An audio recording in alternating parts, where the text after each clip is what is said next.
ನನಗೆ ತುಂಬಾ ಭಯ ಆಗ್ತಾ ಇದೆ. 2 ತಾಸು ಆಯ್ತು ಇಲ್ಲಿಗೆ ಬಂದು. ನಾನು ಲವರ್ನ ಮನೆ ನೋಡಕ್ ಹೋಗಿದ್ದೆ. ನನ್ನ ಲವರ್ ಮನೆಗೆ ಹೋಗ್ಬಿಟ್ಟು ಇಲ್ಲಿಗೆ ಬಂದಿದ್ದೀನಿ ಹಾಳಾದ ವಾಚ್ ಕಟ್ಕೊಂಡು. ಏನ್ ಮಾಡೋದು ಅರ್ಥ ಆಗ್ತಿಲ್ಲ. ಯಾವ್ದೋ ಇದು ಸೌಂಡು, ಮೋಸ್ಟ್ಲಿ ಯಾವ್ದೋ ದೊಡ್ಡ ಬಾಂಬ್ ಆಗ್ತಿರ್ಬೇಕೀಗ. ಮೋಸ್ಟ್ಲಿ ಊರೆಲ್ಲ ನಾಶ ಆಗುತ್ತೆ, ಅದ್ರ ಜೊತೆಗೆ ನಾನು ಕೂಡ. ದೇವ್ರೆ, ಕರ್ಕೊಂಬಿಡಪ್ಪ, ಇನ್ನು 2 ಸೆಕೆಂಡ್ ಬಾಕಿ ಇದೆ. ಇದೇನಿದು, ಸ್ವರ್ಗದ ಬಾಕಿ ಅನ್ಕೊಂಡೆ ಮತ್ತೆ ನಮ್ಮಲ್ಲಿ ರಿಟರ್ನ್ ಮಾಡ್ಬಿಡ್ತೀನಿ.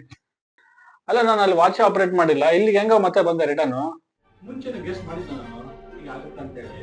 ಅದಕ್ಕೆ ಆ ವಾಚ್ ಕೆಟ್ಟೋಗ್ಲಿ, ಇಲ್ಲ ಯಾರಾದ್ರೂ ಆ ವಾಚ್ ಬಳಸಿದ್ರೆ ಅವ್ರಿಗೆ ಮತ್ತೆ ನೆಕ್ಸ್ಟ್ ಆಪರೇಟ್ ಮಾಡಕ್ ಬಂದಿಲ್ಲ ಅಂದ್ರೂ ಕೂಡ ಇದನ್ನ ನಕಲಿ ತರ ಯೂಸ್ ಮಾಡಿದ್ದೀನಿ. ಈ ಮಿಷನ್ ಅದರ ರೆಪ್ಲಿಕಾ ಇದ್ದಾಗ ನಾನು ಜಸ್ಟ್ ಇಲ್ಲಿ ಬಟನ್ ಒಂದು ಪ್ರೆಸ್ ಮಾಡಿದ್ರೆ ಸಾಕು, ಎಲ್ಲೇ ಇರ್ಲಿ ಇಲ್ಲಿ ಬಂದು ಪ್ರೊಟೆಕ್ಟ್ ಆಗ್ತಾರೆ.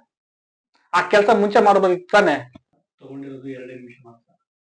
ನಾನು ಲ್ಯಾಬ್ ಇಂದ ಮನೆಗೆ ಸ್ಪೀಡ್ ಆಗಿ ಬಂದು ಈ ಬಟನ್ ಪ್ರೆಸ್ ಮಾಡಿದ್ರೆ ಇಲ್ಲಿ ಬಂದ್ಯಾ. ನಾನು ಕಳೆದಿರೋದು 2 ತಾಸು, ನೀನು ನೋಡಿದ್ರೆ 2 ನಿಮಿಷ ಅಂತೀಯ. ಹಂಗಂದ್ರೆ ಈ ವಾಚು